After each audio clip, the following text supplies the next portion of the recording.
El ministro de Agricultura, Juan Camilo Restrepo, anunció que se revocaron adjudicaciones de tierra que estaban beneficiando a exjefes paramilitares.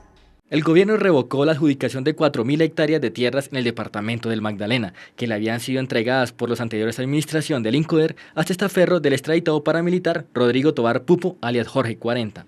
Estamos estudiando, analizando casos de despojos en coordinación también con la Superintendencia de Notaría y Registro y el INCODER.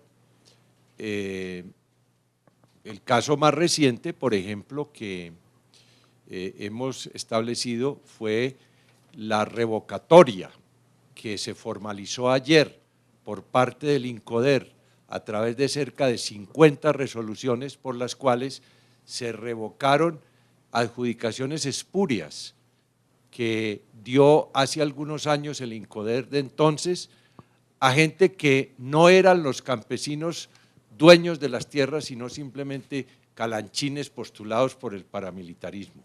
Fue el caso de Chibolo del Magdalena y próximamente entonces se restituirán esas tierras a sus legítimos propietarios. El ministro de Agricultura manifestó que después de revisar las resoluciones mediante las cuales se habían adjudicado 150 predios pertenecientes a familias campesinas a los grupos paramilitares, por medio de irregularidades, decidió revocar la validez de esos documentos. En esos contratos que ellos habían firmado, los adjudicatarios, había una cláusula que decía no se puede dejar abandonada esta tierra y si no se entenderá revocable. Pero claro, la abandonaron no por su gusto, sino bajo las constreñimiento, la amenaza y el crimen de quienes los estaban adjudicando. Y estos mismos personajes fueron en un INCODER que en aquel entonces estaba prácticamente cooptado por el paramilitarismo, entonces dijeron, como se fueron los adjudicatarios originales del INCORA, por favor me le adjudica estas parcelas a fulano, a sutano, a perencejo, que eran fichas postuladas por ellos mismos. Ha habido destituciones ya y, como les digo, toda irregularidad que se establece en este momento en la nueva administración del INCODER inmediatamente se está poniendo en conocimiento de las autoridades, ya sea disciplinarias o judiciales. Es por ello que el gobierno está realizando una reestructuración al INCODER con el fin de dar más transparencia y justicia en el proceso de restitución de tierras a las víctimas y por ahora se está investigando a los funcionarios culpables de las irregularidades de la adjudicación de tierras a grupos al margen de la ley como los paramilitares y serán judicializados.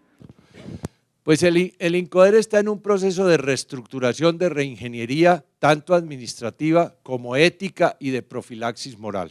Estamos revisando todos los archivos, todas las carpetas, todos los antecedentes y cada vez que haya algo que se establezca como un indicio grave de alguna infracción a la ley, se está poniendo en conocimiento de los jueces de la República.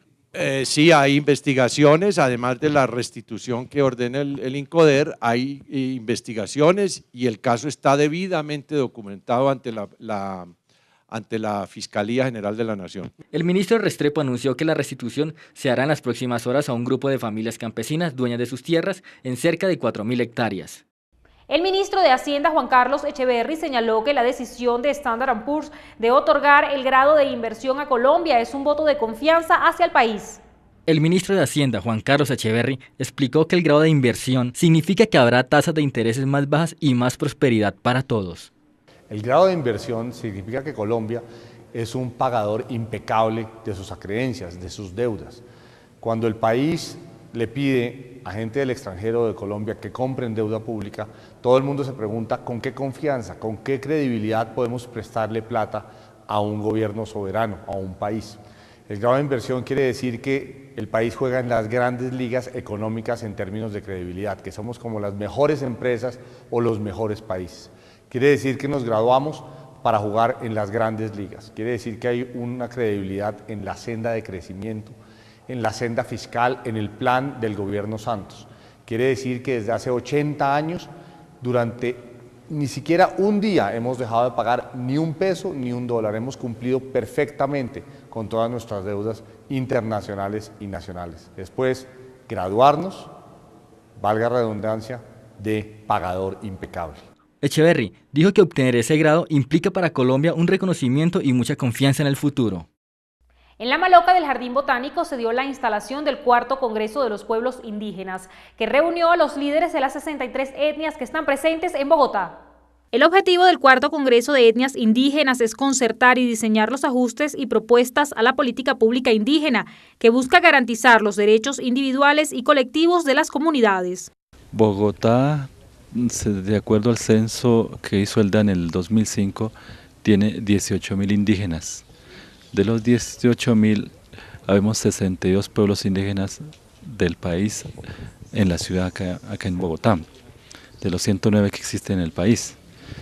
Desde el 2009 y a través de la iniciativa que presentó la honorable concejala Ticigua, el Consejo de Bogotá decretó el acuerdo 359 en donde ordena a la administración distrital a realizar la política pública y el plan integral de acciones afirmativas para los pueblos indígenas.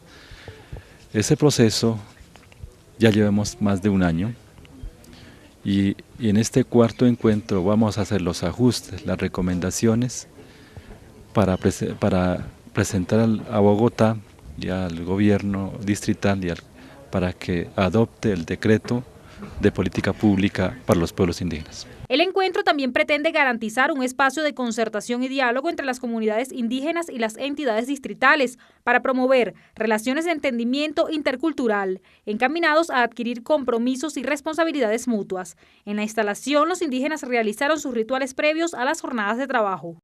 Precisamente estamos dando el cierre final de ese acontecimiento que se llevó toda la noche. Está haciendo un círculo de palabras recogiendo las percepciones generales de qué enseñanza nos dejó, ¿cierto? Qué cosas podemos aún fortalecer más y sobre todo esa riqueza espiritual que siguen teniendo los pueblos. Usted lo mira ahí.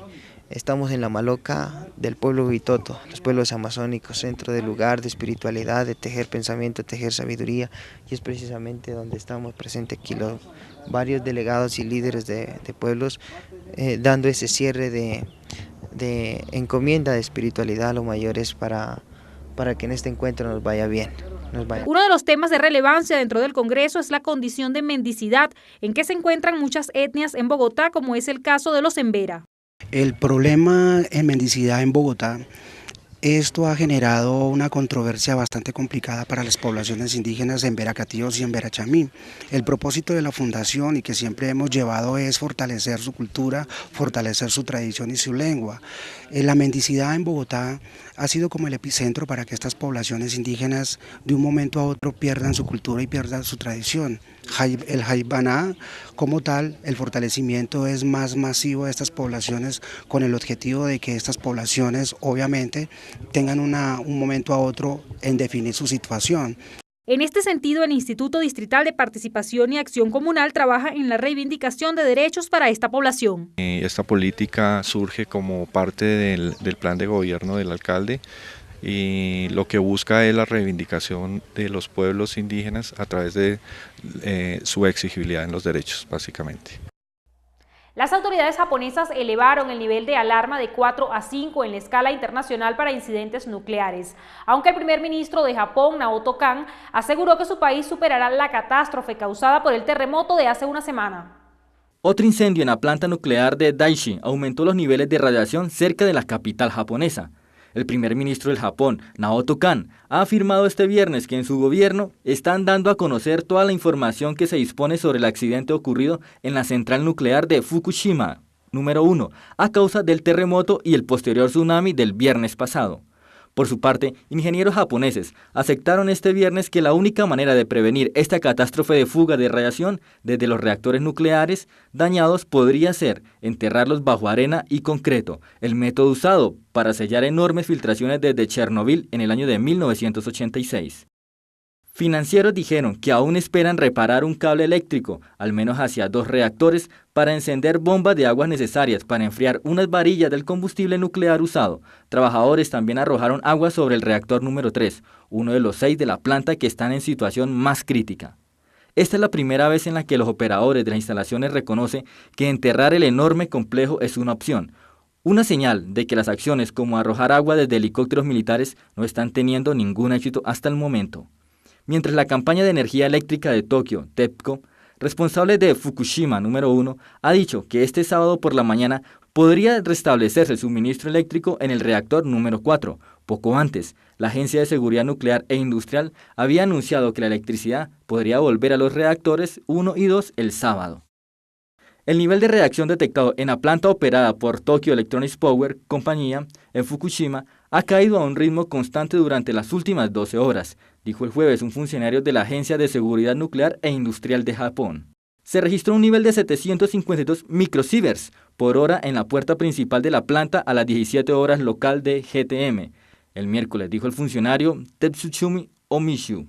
Luego se cambió el lugar del monitoreo a la puerta en el lado oeste de la planta y se tomarán registros cada 30 minutos, añadió a las 5 horas del jueves. La lectura indicaba 338 microsieverts por hora. Ese nivel es aún más alto de lo que debería ser, razón por la cual se extreman las medidas para evitar que las personas se expongan y sobrepasen los límites aceptados de radiación nuclear según la ONU, que generan daños irreversibles a la salud de los japoneses.